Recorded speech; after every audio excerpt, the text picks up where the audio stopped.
own some certificates of silver, which is when you could take them to the bank and say, I want silver for this, and they had to give you a silver dollar.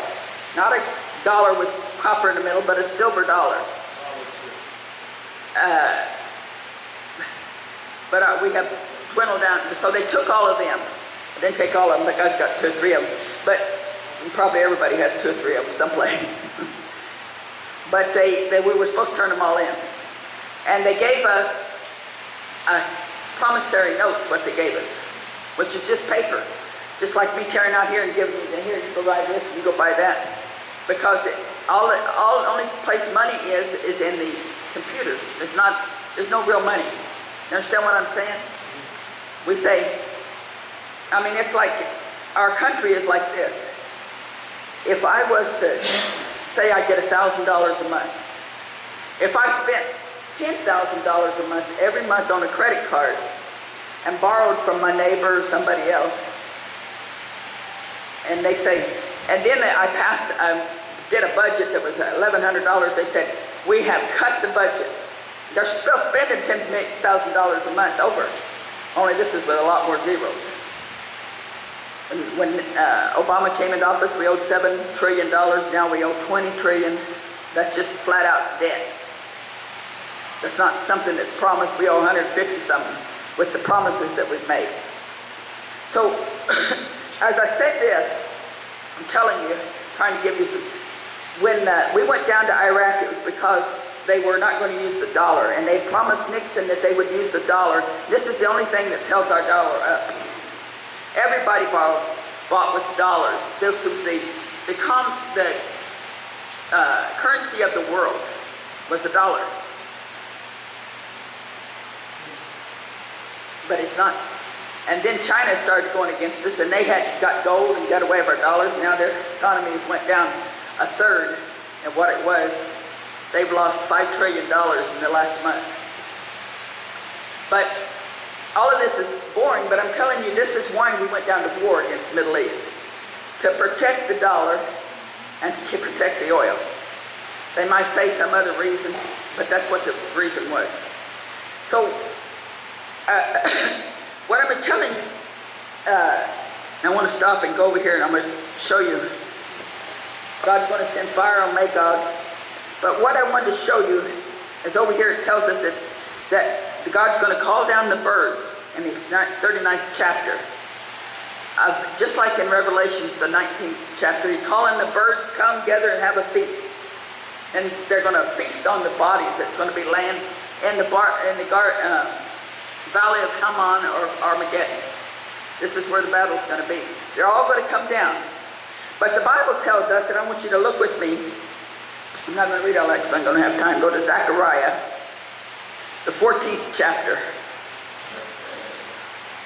If you get home, I was going to read it today, but I don't have time.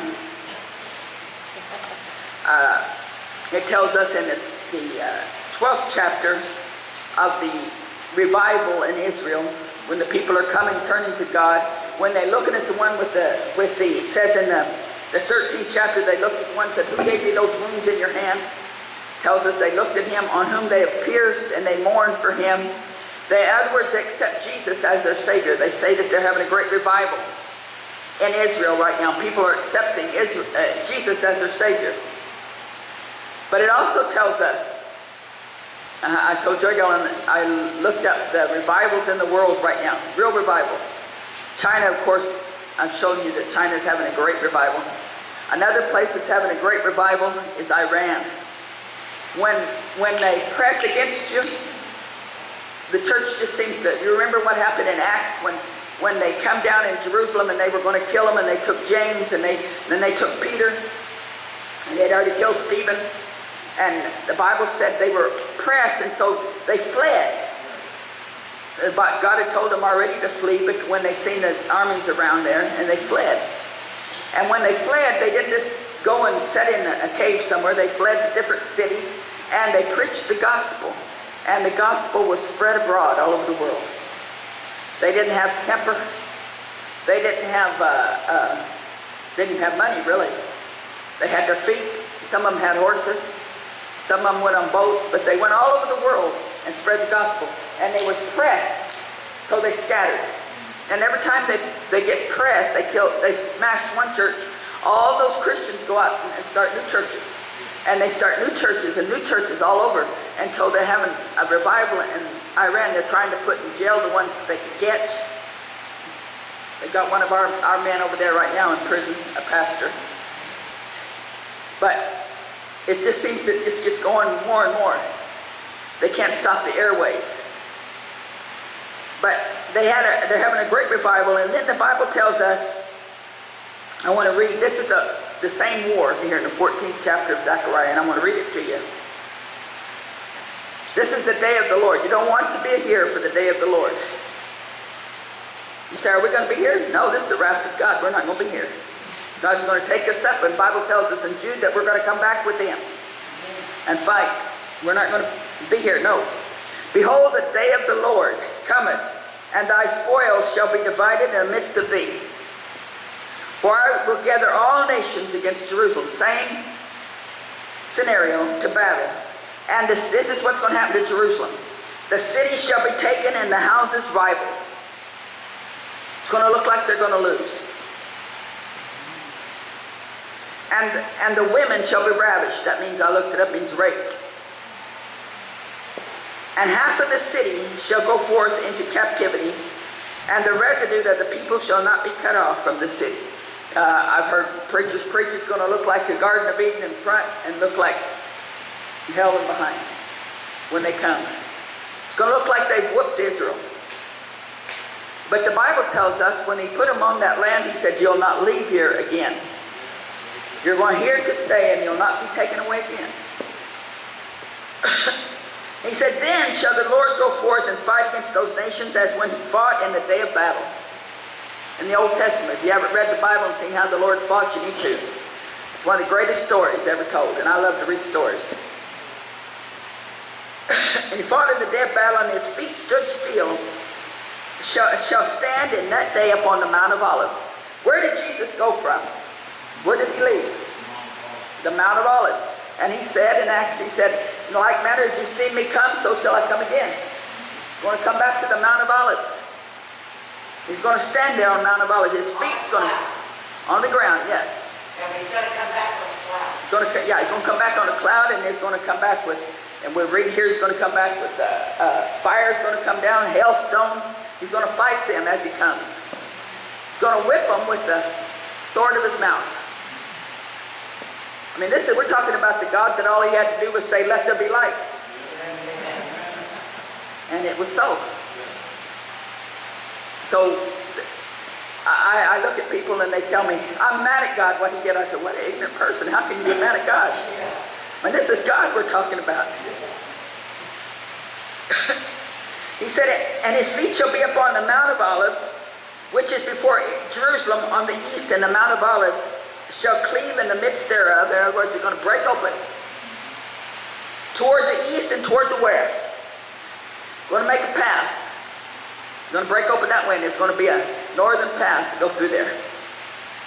And there shall be a very great valley. When Jesus comes, he's going to make the valley. It's going to be kind of like what Brother James was talking about, and when they went down through the valley of the Red Sea. When they went down through the Red Sea and they had a wall of water on both sides, you're going to have a mountain on both sides, but they're going to have a way of escape. When you get that between a rock and a hard place, anybody know what that is? Anybody ever been there? My mom used to say that all the time. When you get between a rock and a hard place, cry out to God, he'll make a way. Where there seemeth to be no way.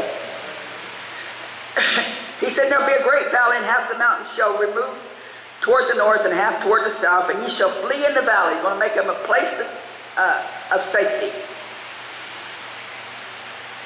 In the mountain, for the valley of the mountain shall reach unto Azel. I don't know where that's at.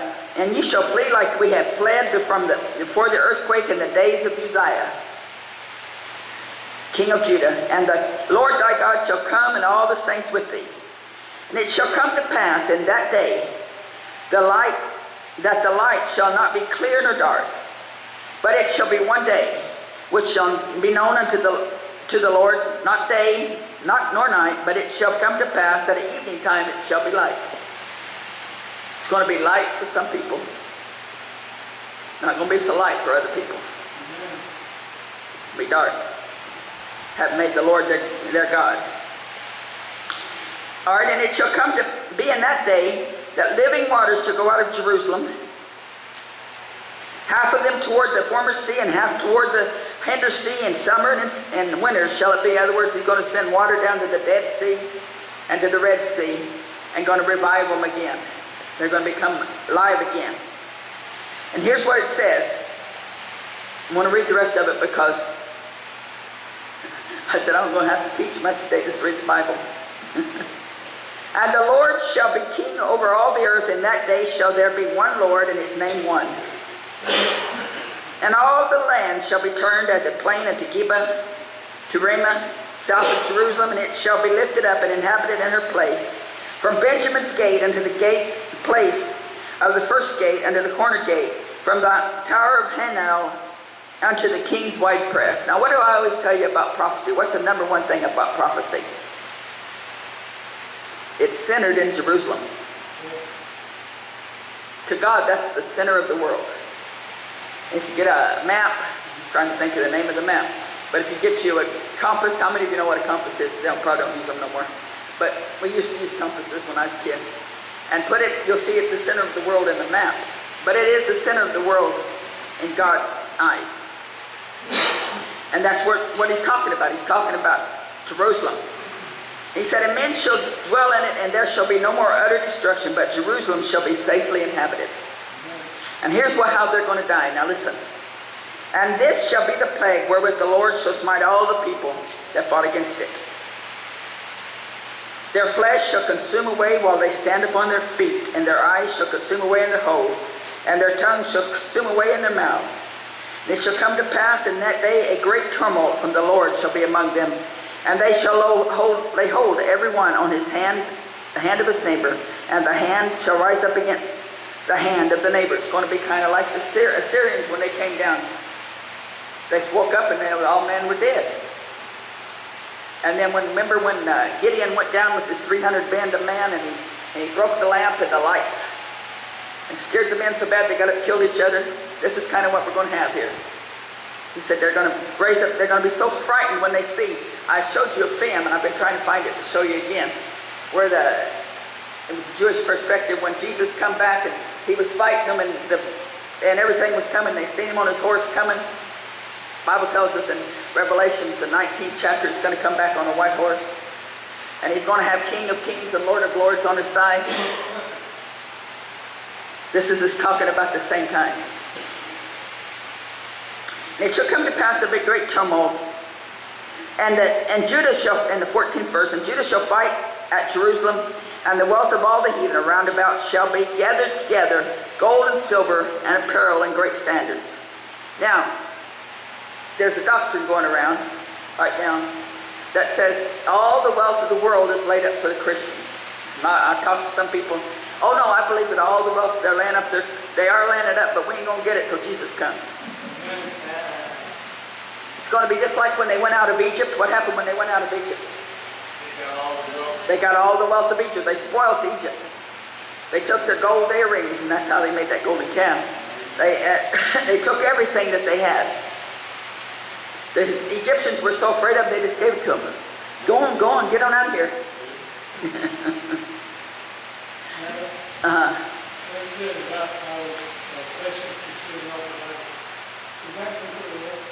Excuse me? What it talks about the flesh will be consumed away while they stand. 12th verse. Is that nuclear war? Could be. I've heard preachers preach it as nuclear war. I don't know. Because the Bible tells us in Revelation 19, he's going to smite him with the sword of his mouth. But it could be nuclear war. Sounds like nuclear war.